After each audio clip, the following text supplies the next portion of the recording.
Hello everyone. तो अभी हम लोगों ने सर्जरी प्लेलिस्ट के लास्ट लेक्चर में कवर किया था इन्फेक्शियस डिसीज़ेस हम लोग कर रहे थे, तो उसमें से बॉयल हो गया था।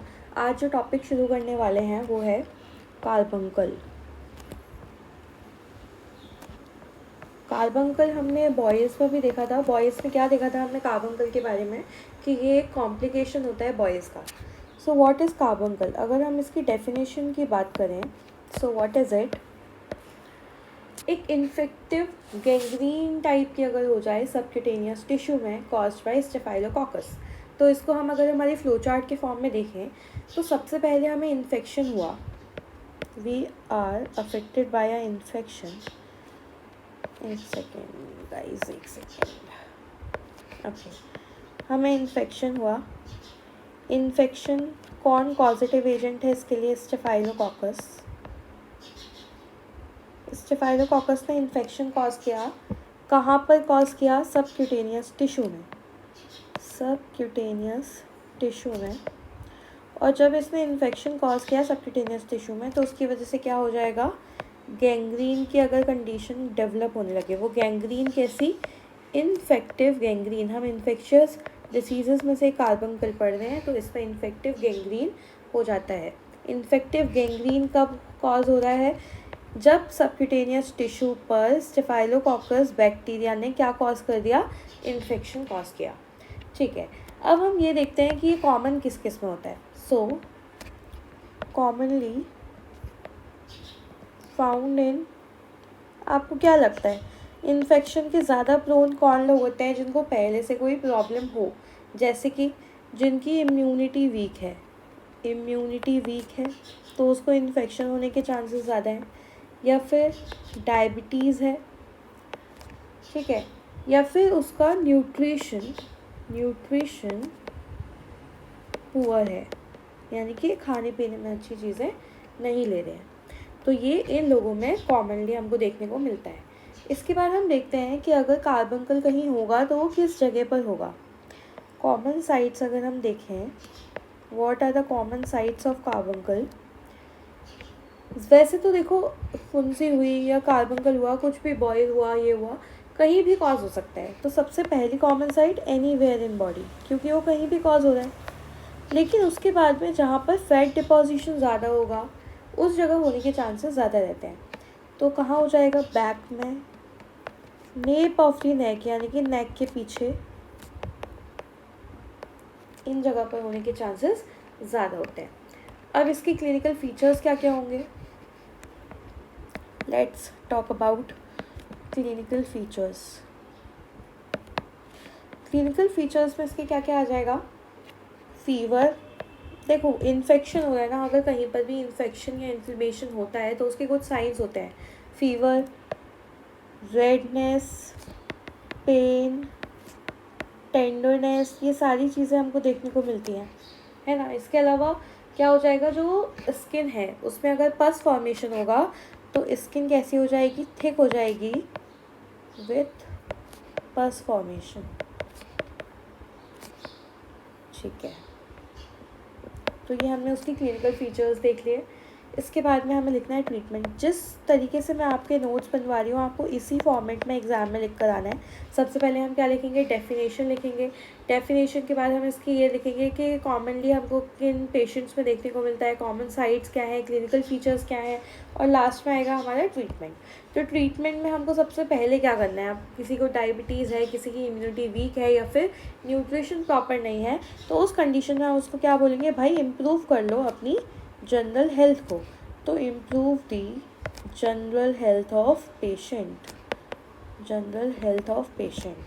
ठीक है, या फिर हम क्या करेंगे? दूसरी चीज़, किसी भी इन्फेक्शन में हमको एंटीबायोटिक देनी होती है, तो हम एंटीबायोटिक दे देंगे उसको। डायबिटीज़ कंट्रोल करवाएंगे, ऑइंटमेंट लगाएंगे, डायथर्मी, या फिर अगर बहुत ही कंडीशन ख़राब हो जाए तो हम लास्ट में बोलेंगे कि अब उसको सर्जरी करवानी पड़ेगी, तो सर्जिकल ट्रीटमेंट। ठीक है, तो इस तरीके से हमारा ये टॉपिक ख़त्म हुआ। अच्छा हाँ, हम होम्योपैथिक रेमेडीज़ और देख लेते हैं कि कार्बंकल की कंडीशन में होम्योपैथिक रेमेडीज़ हम क्या क्या दे सकते हैं।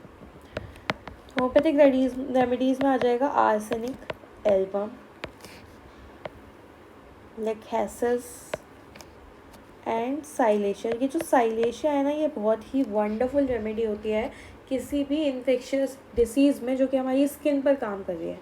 ठीक है, तो हम साइलेशिया देते हैं, चाहे वो बॉयज़ हो, कार्बंकल हो, सेल्यूलाइटिस हो, इन सारी ही चीज़ों में हम साइलेशिया प्रेफर करते हैं। ठीक है, तो ये हमारा एक टॉपिक कंप्लीट हुआ कार्बंकल। अब हम एक टॉपिक और कंप्लीट कर लेते हैं जो कि क्या है, एब्सेस। एब्सेस का मतलब आपको पता है, बॉयल में, कार्बंकल में, सेल्यूलाइटिस में, किसी भी स्किन इन्फेक्शन में एब्सेस फॉर्म हो सकता है। एब्सेस होता क्या है, सबसे पहले ये जानना ज़रूरी है। तो एब्सेस का मतलब होता है कलेक्शन ऑफ पस। कहीं भी किसी भी स्किन इन्फेक्शन में अगर पस का कलेक्शन हो जाता है तो उसको हम एब्सेस बोलते हैं। कलेक्शन ऑफ पस हो क्यों रहा है, due to any bacteria. Most common bacteria कौन सा होता है, स्टेफाइलोकोकस। ठीक है, मेरी ना ये फ्लो चार्ट्स में पढ़ने की और पढ़ाने की थोड़ी सी हैबिट है, क्योंकि जब हम इस तरीके से फ्लो चार्ट्स बना के पढ़ते हैं तो हमको प्रोसेस बाय प्रोसेस पूरा याद हो जाता है तभी के तभी। ठीक है, ओके, तो ये हमने देख लिया कि एब्सेस होता क्या है। अब जो एब्सेस होता है वो 3 तरीके का होता है। एब्सेस के टाइप्स क्या क्या होते हैं, एग्ज़ाम में यही फॉर्मेट फॉलो करना प्लीज़ गाइस, आपको अच्छे मार्क्स मिल जाएंगे। सबसे पहले आता है पायोजेनिक एब्सेस। ये सारा कुछ ना 5 मार्क्स में और 2 मार्क्स क्वेश्चंस में दोनों में पूछा जाता है। पायमिक एब्सेस, और एक और होता है वो क्या है, कोल्ड एब्सेस। ठीक है, ये 3 तरीके के एब्सेस हमको पढ़ने हैं। तीनों के बारे में अलग अलग फीचर्स हम धीरे धीरे जान लेंगे। तो सबसे पहले हम शुरू करेंगे क्या, हमारा पायोजेनिक एब्सेस। ठीक है, what do you understand by pyogenic abscess, तो उसकी डेफिनेशन देख लेते हैं।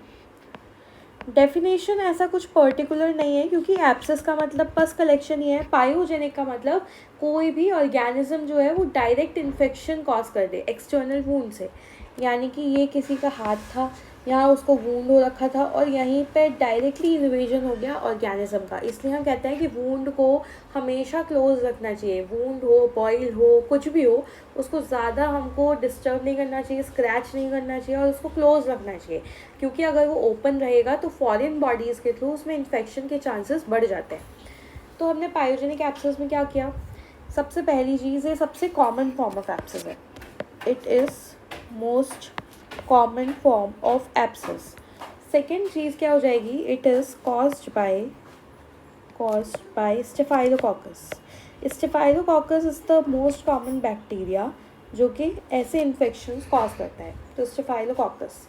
ऑर्गेनिज्म एंटर कैसे हो रहा है, organism enters by direct contact to the external wound. अब एक बात बताओ, इंटरनल वूंड में ऑर्गेनिज्म का डायरेक्ट कॉन्टेक्ट हो सकता है क्या, नहीं, क्योंकि वो तो अंदर है ना बॉडी के। Direct contact on the external wound. ठीक है, चलो और क्या क्या है इसके बारे में, जो इसको कॉज करता है। देखो ये लीस्ट इम्पॉर्टेंट पॉइंट है, आप बस सुन लो। जो इसको कॉज करता है सबसे ज़्यादा कॉमनली वो होता है MRSA। इसका फुल फॉर्म क्या होता है, मेथिसिलिन रेजिस्टेंट, यानी कि ये जो ऑर्गेनिज्म है ये रेजिस्टेंट किसके है, रेजिस्टेंट टू मेथिसिलिन। ठीक है, मेथिसिलिन रेजिस्टेंट स्टेफाइलोकोकस ऑरियस। हमने ये तो देख लिया था स्टेफाइलोकोकस कॉज करता है, पर स्टेफाइलोकोकस की भी एक वैरायटी जो कि क्या है, मेथिसिलिन रेजिस्टेंट। ठीक है, अब हम पैथोलॉजी देखते हैं कि वो कॉज कर कैसे रहा है। ठीक है, अगर हम पैथोलॉजी की बात करें तो जो सप्यूरेटिव इन्फेक्शन है, सप्यूरेटिव इन्फेक्शन कॉज करेगा वो, यानी कि पस फॉर्मेशन कॉज कर देगा, पस वहीं एक्यूमुलेट हो जाएगा जिसकी वजह से सेल की डेथ हो जाएगी। किसी का छोटा सा पेट होता है, उसको आप बहुत खिलाते जाओ तो उसका पेट फटने के चांसेस होते हैं। बिल्कुल ऐसे ही हमारा सेल है, सेल के अंदर सप्यूरेशन होता जाए, इन्फेक्शन जो है वो सप्यूरेशन कॉज करता जाएगा, उसकी वजह से सेल डेथ हो जाएगी। सेल डेथ होगी तो लिक्विफेक्शन होगा टिश्यू का, लिक्विफेक्टिव नेक्रोसिस आपने पढ़ी होगी। लिक्विफेक्टिव नेक्रोसिस में ट्यूबरकुलोसिस में हमको देखने को मिलती है, जिसमें कि सेल डेथ हो जाती है। तो लिक्विफेक्शन होगा टिश्यू का, और एक्सिडेशन प्रोटीन का। एक्सिडेशन मतलब बाहर निकलना। अब देखो हम इसको अपने फ्लो चार्ट के फॉर्म में करते हैं। सबसे पहले हुआ इन्फेक्शन। इन्फेक्शन की वजह से क्या हुआ? सप्यूरेशन। सप्यूरेशन की वजह से क्या हो जाएगा? Cell death. सेल डेथ होने के बाद में वहाँ क्या हो जाएगी? लिक्विफेक्टिव नेक्रोसिस। अब नेक्रोसिस हो गई तो वहाँ से कुछ निकलेगा। निकलेगा क्या? एक्सुडेशन। एक्सुडेशन मतलब बाहर निकलना। तो एक्सुडेशन ऑफ प्रोटीन। प्रोटीन बाहर आने लग जाएगा, जिसकी वजह से वहाँ पर प्रोडक्शन होगा पस का। प्रोडक्शन ऑफ पस। जब पस बनने लगता है उस कंडीशन को हम गैंग्रीन भी बोलते हैं। ठीक, ये हमने क्या देखी? पैथोलॉजी की। कोई भी अगर वो इन्फेक्टिव सब्सटेंस या ऑर्गेनिज्म हमारी बॉडी पे आया तो उसने क्या करके पस का जनरेशन करवाया? प्रोडक्शन ऑफ पस। आपने देखा प्रोडक्शन ऑफ पस को ही हमने क्या बोला था? एब्सिस। हम पढ़ क्या रहे हैं? Pyogenic abscess. तो लास्ट में फॉर्मेशन तो एब्सिस का ही हुआ ना। तो पैथोलॉजी का मतलब क्या हुआ? उस इन्फेक्शन जो कॉज हुआ हमारी बॉडी में, या फिर स्टेफाइलोकोकस आया, उसने किस तरीके से पस का फॉर्मेशन करवाया, वो प्रोसेस हमने यहाँ पे पूरी देखी। ठीक, चलिए अब हम देखेंगे कि इसमें क्लिनिकल फीचर्स क्या क्या देखने को मिलते हैं। ये हम सिर्फ और सिर्फ पायोजेनिक एब्सिस की बात कर रहे हैं, बाकी जो 2 पार्ट्स हैं एब्सिस के वो हम बाद में देखेंगे। तो क्लिनिकल फीचर्स क्या हो जाएंगे पायोजेनिक एब्सिस के? सबसे पहली चीज़ साइंस ऑफ इन्फ्लेमेशन। हर एक इन्फेक्शन में इन्फ्लेमेशन या इन्फेक्शन के साइन हमें लिखने ही लिखने, कुछ याद आए या ना आए। Redness, tumour formation, oedema, tenderness, swelling, ये सब लिख दो, ठीक है। और पेन। तो सबसे पहले साइन ऑफ इन्फ्लेमेशन क्या क्या होते हैं आप लोग जल्दी से रिवाइज करिए। Calor, rubor, dolor and tumor and functio laesa, यानी कि फंक्शन लॉस। ठीक, ये सारी क्या होते हैं? Science of inflammation. ठीक है, दूसरी चीज़ क्या आने लग जाएगी? फीवर। अब भाई इन्फ्लेमेशन कहीं भी होगा तो ये जहाँ पे जो हमने पढ़ा है ना, डोलर, कोलर, ल्यूबर, इसमें से क्या मतलब हुआ कि उसका टेम्परेचर भी हाई हो जाएगा, तो वो क्या हो जाएगा? फीवर। तो ये हमने क्लिनिकल फीचर्स भी देख लिए। अब हम बात करते हैं कि ये सब होने के बाद हम ट्रीटमेंट कैसे करेंगे पायोजेनिक एब्सिस का। तो ट्रीटमेंट में क्या करने वाले हैं हम? पस अगर वहाँ पे लोकलाइज्ड हो गया है, यानी कि बहुत ज़्यादा भर गया है, तो हमको IND करना पड़ेगा। IND का मतलब क्या होता है? इंसिजन एंड ड्रेनेज, यानी कि वहाँ पर सुई घुसाओ और ड्रेनेज करके निकालो। तो सबसे पहला ट्रीटमेंट क्या हुआ? Incision and drainage. ठीक है, सेकेंड चीज़ क्या हो जाएगी? अगर पस लोकलाइज्ड नहीं हुआ है, ये किस कंडीशन में है? पस लोकलाइज्ड। अब अगर पस लोकलाइज नहीं हुआ है तो हमको उसको सिंपल एंटीबायोटिक्स देके काम चलाना है। ओके, फिर इन्वेस्टिगेशन। इन्वेस्टिगेशन कैसे करेंगे? क्या क्या करवा सकते हैं हम इन्वेस्टिगेशन में? इन्वेस्टिगेशन में हम लोग सबसे पहले करवाएंगे ब्लड एग्जामिनेशन। अगर कोई भी इन्फेक्शन होता है और हमारी बॉडी फाइट बैक कर रही होती है तो WBC बढ़ जाते हैं कि नहीं बढ़ जाते हैं? तो जब हम ब्लड एग्जामिनेशन करवाएंगे हमें पता चल जाएगा ना कि ब्लड में कोई ऐसा इन्फेक्शन है या नहीं है बॉडी पर, या बॉडी किसी ऐसे इन्फेक्शन से फाइट कर रही है या नहीं कर रही है। दूसरा हम क्या करवाएंगे? एक्सरे। एक्सरे क्यों करवाएंगे? अगर लंग्स में सप्यूरेशन हो रहा है, लीवर में सप्यूरेशन हो रहा है, तो वो हमको कैसे पता चलेगा? एक्सरे से। वहाँ पर पस का कलेक्शन होता हुआ दिख जाएगा हमको एक्सरे में। मतलब ये बात की बातें हैं जब आपकी कंडीशन एकदम कंट्रोल से बाहर जा रही हो। USG करा लो, ठीक है, CT स्कैन, या फिर CT स्कैन क्यों कराएंगे वैसे हम? अगर हमको अंदर के बहुत ही डीप पार्ट्स हैं जिसमें कि पस फॉर्मेशन होने लग गया है, या फिर हमने पहले ध्यान नहीं दिया और वो चीज़ हमारी डीप टिश्यूज़ को अफेक्ट करने लगी, तो उस टाइम पे हमको USG, CT स्कैन ये सब कराने की ज़रूरत पड़ती है। तो ये हमारा क्या ख़त्म हुआ? Pyogenic abscess. अब हम सेकंड स्टार्ट करने वाले हैं हमारा पायमिक एब्सिस। मतलब एब्सेस फॉर्मेशन तो यहाँ भी है लेकिन किसी और तरीके से हो रहा है। पायमिक एब्सेस में क्या होता है, ये एक तरीके का कैसा एब्सेस है जिसमें कि इसमें भी ऑर्गेनिज्म वही है जो कि पस प्रोड्यूस कर रहा है, लेकिन जो इसमें पस प्रोड्यूसिंग ऑर्गेनिज्म है ना, वो कहाँ पर देखने को मिलता है, डायरेक्टली ब्लड में। मतलब हमको जो है बाहर की तरफ से हमारा डायरेक्ट कांटेक्ट नहीं हो रहा है ऑर्गेनिज्म के साथ में, वो हमको सर्कुलेशन में या ब्लड में देखने को मिल रहा है। इसमें भी कौन कॉज कर रहा है, staphylococcus. Staphylococcus is the main causative agent for most of the skin disease और इन्फेक्शंस। ये किस तरीके का है, पायमिक सेप्टिसीमिया। सेप्टिसीमिया हम देखेंगे दो चीज़ें होती हैं, बैक्टीरिया एंड सेप्टिसीमिया। जो बैक्टीरिया होता है इसका मतलब इन्फेक्शन बैक्टीरिया की वजह से हो रहा है, और जो सेप्टिसीमिया होता है उसमें मतलब सेप्सिस भी हो रही है, साथ साथ टिश्यू डेथ भी होती जा रही है, वो भी बैक्टीरिया की वजह से ही रहा है, लेकिन सेप्टिसीमिया इज़ मच डेंजरस। तो ये सेप्टिसीमिया टाइप का होता है एब्सेस। कौन सा, पायमिक एब्सेस। और क्या देखने को मिलता है, ये उन किन पेशेंट्स में कॉमनली हमको देखने को मिल जाएगा, डायबिटिक पेशेंट्स में। भाई डायबिटीज़ एक ऐसी बीमारी है ना जो 10 और बीमारियां लेके आती है, तो डायबिटिक पेशेंट्स में ही हमको ज़्यादातर इन्फेक्शंस देखने को मिल रहे हैं, वूंड हील नहीं हो रहा है। मतलब अभी तक की जितनी क्लासेस मैंने ली हैं शायद उनमें सब में मैंने आपको यही एक्सप्लेन किया है कि diabetes is the main causative agent for these things. Okay, अब हमको क्लिनिकल फीचर्स क्या देखने को मिलेंगे। हम क्लिनिकल फीचर्स की अगर बात करें, क्लिनिकल फीचर्स क्या होने वाले हैं इसके, देखो वही जो मैंने आपको बताया था। सबसे पहले आप क्या लिख दोगे, साइन ऑफ इन्फ्लेमेशन।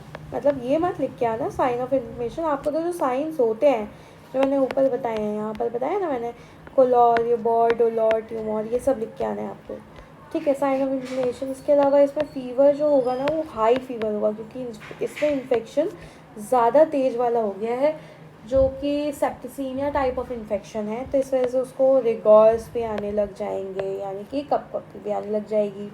अगर कंडीशन पे ध्यान नहीं दिया गया तो उसको इंटरमिटेंट ऑर्गन फेलियर भी होने लग जाएगा, जिसमें सबसे इम्पॉर्टेंटली क्या होगा, इंटरमिटेंट किडनी या फिर रीनल फेलियर। ये इसका बहुत ही इम्पॉर्टेंट साइन हो जाएगा। ठीक, ट्रीटमेंट क्या दे सकते हैं हम, ट्रीटमेंट एक ही चलाना है हमको, चाहे किसी भी तरीके का इन्फेक्शन आ जाए, एंटीबायोटिक तो भाई देनी ही देनी है। तो देखो आपके पास एग्ज़ाम में लिखने के लिए कुछ भी याद ना आए ना, तो आपको कुछ चीज़ें तो ऐसी होनी चाहिए जो बेसिक कॉमन सेंस की वजह से आप लिखाओ। जैसे कि ट्रीटमेंट में आपको एंटीबायोटिक्स देनी है, और अगर कंडीशन बहुत बिगड़ जाए तो आईडी देना है, यानी कि इसका मतलब incision and drainage, incision and drainage, ठीक है। चलिए, तो ये हमने क्या ख़त्म कर लिया अपना, पायमिक एब्सेस। पायमिक एब्सेस में इतना ही था। अब इसके बाद में हम क्या कवर करेंगे, कोल्ड एब्सेस।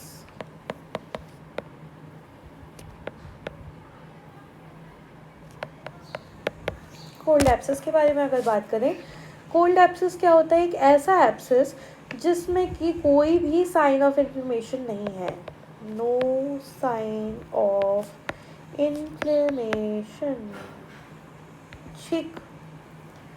और ये मोस्ट कॉमनली या फिर usually seen in TB patients. TB के पेशेंट्स में हमको स्पेशली ये देखने को मिलता है, कोल्ड एब्सेस, ठीक है। इसकी कॉमन साइट्स क्या होती हैं, कॉमन साइट्स की अगर हम बात करें तो वो क्या क्या हो जाएगा इसमें, देखो कहाँ कहाँ हो सकता है, सबसे ज़्यादा नेक एंड एक्जिला। क्यों, क्योंकि यहाँ हेयर ग्रोथ भी ज़्यादा है, यहाँ पर्सपिरेशन भी ज़्यादा है, और यहाँ पर थिक स्किन भी है, ठीक है। या फिर अगर टीबी हो जाए कहाँ का, स्पाइन का, रिब्स का, या फिर लिम्फ नोड्स का, उस केस में भी हमको कोल्ड एब्सेस देखने को मिलता है। कॉजेज़ क्या क्या होते हैं, अब आप सबके भी दिमाग में आ रहा होगा ये हो ही क्यों रहा है, तो ऑफकोर्स इन्फेक्शन है, किस वजह से कॉज हो रहा होगा, स्टेफाइलोकोकस की वजह से। लेकिन और भी रीजंस होते हैं इसके। सबसे पहले होता है टीबी, यानी कि अगर किसी को ट्यूबरक्लोसिस है तो उसमें कोल्ड एब्सेस होने के चांसेस ज़्यादा होंगे। सिफिलिस, लेप्रोसी, आप देख रहे हो, मतलब स्किन डिसीजेस जहाँ हैं ना ज़्यादा, वहाँ कोल्ड एब्सेस होने के चांसेस ज़्यादा बढ़ जाते हैं। अब अगर इसकी क्लिनिकल फीचर्स देखें तो थोड़े से डिफरेंट होंगे, क्योंकि ये डिसीज़ भी थोड़ी ज़्यादा बड़ी लग रही है ना, क्लिनिकल फीचर्स, क्लिनिकल फीचर्स की अगर बात करें तो इसमें क्या क्या हो जाएगा, स्वेलिंग है, लेकिन इम्पॉर्टेंट चीज़ इसमें ये है कि जो स्वेलिंग है ना वो पेनलेस है, पेन नहीं हो रहा है उसको स्वेलिंग में, ठीक है। उसके बाद क्या हो जाएगा, टीबी के जितने सिम्टम्स होते हैं, आपको पता है टीबी के क्या क्या सिम्टम्स होते हैं, तो सिम्टम्स ऑफ टीबी, टीबी के सिम्टम्स आने लग जाएंगे। फीवर रहता है टीबी में, लेकिन टीबी जो होता है ना उसमें लो ग्रेड फीवर रहता है, मतलब बहुत हाई ग्रेड का फीवर नहीं चढ़ता है। टाइफाइड में हाई ग्रेड फीवर है, टीबी में लो ग्रेड फीवर है। कफ है, क्योंकि सपिरेशन हो रहा है ना कहीं टीबी में, इसलिए कफ भी है। Weight loss, very important feature of TB, weight loss होगा। और एपेटाइट लॉस, भूख नहीं लग रही है इसलिए वेट भी लॉस हो रहा है, और उसके अलावा क्या, एपेटाइट भी लॉस हो रही है, ठीक है, भूख भी नहीं लग रही है। तो ये सारे सिम्टम्स देखने को मिलेंगे हमको। तो ये सारी चीज़ें किस में आ जाती है, क्लिनिकल फीचर्स में। अब हमें पता कैसे चलेगा कि भाई उसको ये कोल्ड एब्सेस हो रहा है, तो हम इन्वेस्टिगेशंस करवाएंगे। इन्वेस्टिगेशंस क्या क्या हो सकती हैं, वही जो हमने पहले देखा। कुछ चीज़ें तो ना बहुत ही कॉमन होती है, जैसे कि ब्लड का एग्जामिनेशन करवा लो, यूएसजी, सीटी स्कैन, एक्सरे, यही सब है, ठीक है। लेकिन इसमें एक इम्पॉर्टेंट होता है, वो क्या है, मैनटॉक्स टेस्ट। ये हम टीबी के लिए करते हैं, अगर आप लोगों को याद हो, इसलिए ये टेस्ट भी हम कोल्ड एब्सेस के लिए कराते हैं, ठीक। और पीसीआर, बायोप्सी, यही सब रहेगा इसमें। ट्रीटमेंट क्या देंगे ये भी आप लोगों को पता ही है, होशियार हो गए हो आप सब लोग पढ़ के, नहीं, जो भी हमने पहले पढ़ा है ना वही सब हमको हर एक जगह अप्लाई करना है। ट्रीटमेंट में क्या क्या था, एंटीबायोटिक्स एंड व्हाट आईडी, यानी कि incision and drainage. Incision and drainage हम लोग कब करने वाले हैं, जब वहाँ पर सेपरेशन या फिर पस फॉर्मेशन बहुत ज़्यादा हो जाता है। अब इसमें एक चीज़ और जुड़ जाती है, वो क्या है, anti tubercular treatment. Anti tubercular treatment क्यों दे रहे हैं, क्योंकि जो कोल्ड एब्सेस है वो किस वजह से हो रहा है, टीबी की वजह से। इसीलिए ट्यूबरक्यूलर एब्सेस में या फिर कोल्ड एब्सेस में हमको ATT देना होता है, ठीक। अब इसका होम्योपैथिक ट्रीटमेंट देखते हैं। होम्योपैथिक ट्रीटमेंट भी आप लोग वैसे तो होशियार हो काफ़ी, होम्योपैथिक ट्रीटमेंट भी आपको पता चल गया होगा क्या क्या देना है। सबसे इंपॉर्टेंट ड्रग जो मैंने बताई थी वो क्या बताई थी आप लोगों को, साइलेशिया, ठीक है। तो साइलेशिया तो हमको देनी ही है। इसके अलावा हम क्या देखेंगे, बेलाडोना। बेलाडोना याद है आप लोगों को, कहीं पर भी अगर सपिरेशन होता है उस केस में, पस भर रहा होता है, तो हम बेलाडोना देते हैं। हिपास सल्फ, हिपास सल्फ क्यों देंगे, क्योंकि हिपास सल्फ में भी सपिरेशन था और शार्प पेन था उसको, ठीक। उसके अलावा हम क्या देंगे, लेकैसिस। लेकैसिस क्यों दे रहे हैं, लेकैसिस में भी बर्निंग पेन देखने को मिलता है। ये सारे के सारे ट्रीटमेंट ना मैं आपको यहाँ पे बता चुकी हूँ, कहाँ पे बताया था मैंने, एब्सेस के पहले, यहाँ होम्योपैथिक रेमेडीज़ ये वाली बताई थी, ये मैंने आपको बताया था, arsenic album, Lachesis, silicea. Lachesis किस लिए, क्योंकि लेकैसिस में बर्निंग पेन होता है। और ये हमने क्या पढ़ा था, कार्बंकल। कार्बंकल के हमने क्लिनिकल फीचर्स में क्या देखा था, पेन। इस वजह से हम इसको क्या दे रहे हैं, लेकैसिस भी दे रहे हैं, ठीक है। चलो अब वापस आते हैं यहीं पर, और कौन कौन सी मेडिसिन है, हम ज़्यादा से ज़्यादा मेडिसिन देख लेते हैं। लेकिन जितने भी मैं यहाँ मेडिसिन लिखवा रही हूँ इसके आप लोग कॉमन फीचर्स जाकर देखेंगे अपनी बुक्स में, मटेरिया मेडिका की JD पाटिल देखना, चाहे एलिस देखना, और कोई भी चीज़ मिसिंग लगे या कोई भी और मेडिसिन लगे इसके लिए, वो आप मेरे को कमेंट सेक्शंस में बताएंगे कि कौन सी और मेडिसिन है जो कि हम इसमें दे सकते हैं, ठीक है। तो लेकैसिस हुआ, और आर्निका। आर्निका तो आप लोगों को पता होनी चाहिए, लेकिन इसके फीचर्स मुझे आप लोग बताएंगे कमेंट बॉक्स में कि क्यों दे रही हूँ मैं ये सारी मेडिसिन। भाई आप लोग होम्योपैथिक स्टूडेंट्स हो तो इतना तो पता होना चाहिए ना हम कौन सी मेडिसिन क्यों दे रहे हैं, ठीक है। आर्निका है, रस्टॉक्स, और कौन सा दे सकते हैं हम, फॉस्फोरस एंड पायरोजन। बहुत सारी मेडिसिन है इसकी, नाइट्रिक एसिड भी एक अच्छी मेडिसिन है, ठीक है। तो ये सारी मैंने मेडिसिन दे दी हैं, ये आप खुद पढ़ के आएंगे। अब इसी के साथ हमारा एब्सेस वाला टॉपिक भी पूरा कंप्लीट हो चुका है। इसके आगे का हम लोग कल पढ़ेंगे। ये हमने इन्फेक्शियस डिसीज़ेज शुरू किया था, तो ये बॉयल्स दिया हुआ है यहाँ पे, ये मैंने लास्ट क्लास में बताया था। इसके बाद में हमने आज कवर किया है हमारा कार्बंकल, एंड एब्सेस।